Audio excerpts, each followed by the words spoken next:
Hi friends, আজ 3 September 2024। আজ একটা পি সাইডে ট্রেড ইনিশিয়েট করেছি। দেখা যাক টপলস হিট হয় না টার্গেট হিট হয়। আর এই পিই পেছনে ট্রেড নেওয়ার পেছনে আসল কারণ কী ছিল, আসুন সেটাই বোঝার চেষ্টা করি। আজ দুপুরে ট্রেডটা ইনিশিয়েট করেছি। মর্নিংয়ে কোনো ট্রেড ইনিশিয়েট করতে পারিনি, তার কারণ আমি একটু দেরি করে মার্কেটে এসেছিলাম। এই জন্য অনেকটা দেরি হওয়ার কারণে আর টোটালি মার্কেট তখন সাইড বেস হয়ে গেছে। আর এই সাইড বেস মার্কেটে কোনো ট্রেড ইনিশিয়েট করার মতো আমার সেট আপ কোনো তৈরি হয়নি। আর সেট আপ ছাড়া মার্কেটে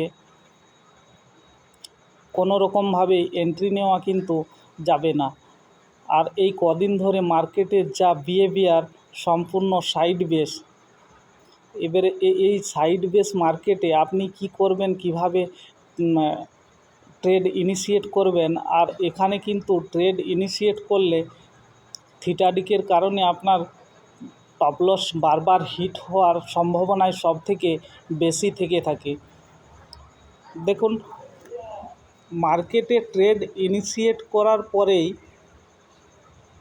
একদমই কিন্তু মার্কেট একটা বড় রেড ক্যান্ডেলে, দেখুন এসএলের দিকে যায়নি, তার আগেই কিন্তু মার্কেট নিচের দিকে চলে এসেছে।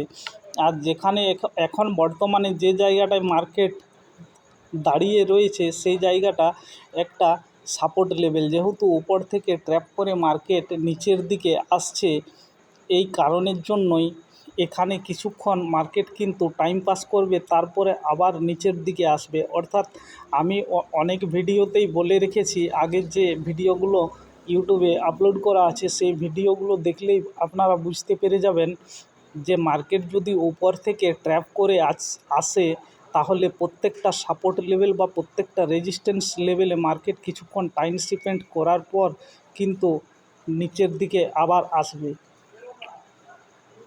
দেখুন এখান থেকে আবার দেখুন পজিটিভিটি শো করেছে। আর এই পজিটিভিটি যেহেতু প্রফিট আমাদেরকে একদমই অনেকটা প্রফিট দেখিয়ে দিয়েছে, আবার দেখুন প্রফিটটা কমে কমে যেহেতু পজিটিভিটি মার্কেট শো করছে, এই সাপোর্ট লেভেলটাকে মার্কেট কিন্তু রেসপেক্ট করে টাইম পাস করছে। তারপরে কিন্তু ব্রেকআউট দেবে। দেখুন, মার্কেট লিকুইডিটিতে চলে। মার্কেট লিকুইডিটি সম্পূর্ণ পরিমাণ যদি না পায়, তাহলে কিন্তু মার্কেট যে কোনো জায়গায় কিন্তু যেতে পারে। আর ট্র্যাপ করার আগে এইটুকু মাথায় রাখবেন, ট্র্যাপ করার আগে মার্কেট যে কোনো জায়গায় মার্কেট যেতে পারে। মানে যে কোনো সময় আপনি ধরুন আপনি সঠিক ট্রেডেই বসে আছেন, কিন্তু আপনার টপলস হিট করার পর কিন্তু মার্কেট দেখবেন কিছু সময় নিচের দিকে আসে, বা নিচের দিকে আপনি যদি ট্রেড ইনিশিয়েট করেন নিচের দিকে আসে, বা উপর দিকে যদি আপনি ট্রেড ইনিশিয়েট করে থাকেন তাহলে উপর দিকে যাচ্ছে। এটা হয়তো আপনাদের অনেকের সাথে এরকম সিস্টেমটা হয়েছে। আর এখানে কিন্তু মানে একটা ভয়ের পরিবেশ মার্কেট কিন্তু তৈরি করে। মানে অপারেটর এতটাই চালাক, কোনো সময়ে আমাদের এই রিটেল বায়ার বা রিটেল সেলারদেরকে কোনো সময়ে কিন্তু প্রফিট দিতে চায় না। আমরা অপারেটরের ফুটপ্রিন্ট আইডেন্টিফাই করার পর আমরা যতটুকু অপারেটরের সাথে প্রফিট নিতে পারি, আমাদের ততটুকুই প্রফিট হয়, তার বেশি কিন্তু প্রফিট হয় না। দেখুন এখানে একদমই একটা লম্বা গ্রিন ক্যান্ডেলে যে উপর থেকে ট্রেড লাইনটা আসছে, ওই ট্রেড লাইন কিন্তু দেখুন ব্রেকআউট দিয়ে দিয়েছে। আর এই ব্রেকআউট আমি প্রত্যেকটা ভিডিওতেই বলে এসেছি যে ব্রেকআউট 10টা ব্রেকআউটের মধ্যে 8টা ব্রেকআউটে ফেক হয়। আশা করি এই ব্রেকআউটও ফেক হবে। আর প্রথমে একটা ট্রেড ইনিশিয়েট করেছি, এবার টপলসও হিট হয়ে যেতে পারে। সেটা তো মার্কেটের উপর নির্ভর করে, সেটা কিন্তু আমাদের উপর নির্ভর করে না। দেখুন এখানে ব্রেকআউট দেওয়ার পর এখানে দেখুন আবার নেগেটিভিটি শো করে নিচের দিকে কিন্তু মার্কেট আসছে। আর যে রেড ক্যান্ডেল তার তৈরি করেছে সেই রেড ক্যান্ডেলটা দেখুন ট্রেড লাইনের নিচে কিন্তু ক্লোজিং দিয়ে দিয়েছে। আর এই ট্রেড লাইনে নিচে ক্লোজিং দেওয়ার কারণে আবার এক্সট্রা কনফিডেন্স এই ট্রেডটার মধ্যে আবার কিন্তু তৈরি হয়েছে। আর এই জিনিসগুলোতে যেহেতু প্রত্যেকটা সাপোর্ট লেভেলে মার্কেট ইনভাইট করবে রিটেল বায়ারকে, এই অবস্থায় এই জায়গাগুলোতে আমাদেরকে কোনো সময়ে কিন্তু মাইন্ডসেট গোলমাল করলে চলবে না। আর আমরা যদি একবার মাইন্ডসেট গোলমাল করে নিই তাহলে আমরা কিন্তু মার্কেটে আর প্রফিট কামাতে পারবো না। দেখুন মার্কেটে সব সময় প্রফিটের সময় আমরা অল্প প্রফিট বুক করে কিন্তু মার্কেট থেকে বেরিয়ে যাই, আর লসের সময় আমরা কিন্তু সেই লসটাকে হোল্ড করে বসে থাকি, লস কিন্তু আমরা বুক করি না। আর কিছু কিছু ট্রেডার আছে আমাদের মতো, সে প্রফিট বুক করার সময় বলবে যে প্রফিট ইজ প্রফিট, আর লসের সময় লস ইজ লস হয় না। তার কারণ তাদের মনে মাইন্ডসেট আবার অন্যরকম হয়ে যায় যে আর একটু উপর থেকে কিন্তু মার্কেট নামবে, আর একটু উপর থেকে মার্কেট নামবে, কতই আর উপরে যাবে।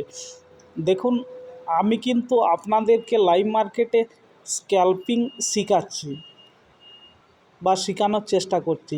আর এই স্ক্যাল্পিং ট্রেড করার জন্য আমরা কিন্তু সারা দিন ধরে মার্কেটে কিন্তু বসে থাকতে পারবো না একটা ট্রেড ইনিশিয়েট করে দেওয়ার পর। আর যে সমস্ত লোক এই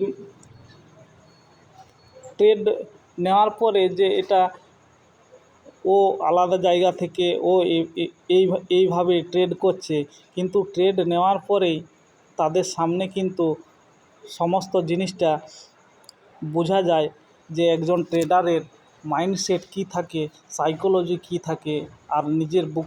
দেখুন মার্কেট এতটাই চালাক, এখানে একটা ক্যান্ডেলে নিচের দিকে এসেছে, তারপর আবার দেখুন যেখানে এন্ট্রি করেছি ওই জায়গায় আবার চলে গেছে। তারপর দেখুন মার্কেট কিন্তু এখানে একটুকু টাইম স্পেন্ড করার পর দেখুন মার্কেট নিচ দিকেই নামবে।